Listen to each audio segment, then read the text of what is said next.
গতকালকে দেখেছি জামাতের আমির চট্টগ্রামে একটা সমাবেশে বলেছিলেন যে কর্নেল অলি আহমেদ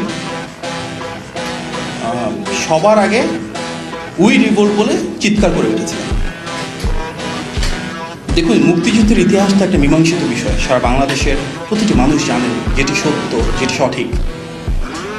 ফ্যাসিবাদী বয়ানে মুক্তিযুদ্ধের ইতিহাসকে বিকৃত করা, এই দায়িত্ব কেন একটা রাজনৈতিক দল নিচ্ছে সেটি নিয়ে ওনাদেরকে প্রশ্ন তুলে থাকে। আমরা সবাই জানি যে শহীদ প্রেসিডেন্ট জিয়াউর রহমান বাংলাদেশের স্বাধীনতার ঘোষক ছিলেন। সবার আগে তিনি উই রিভোল্ট বলেছিলেন অন্যান্য সেনানীদেরকে সাথে নিয়ে। সুতরাং ইতিহাসের যেটি অনিবার্য সত্য সেটিকে সবার ধারণ করা উচিত।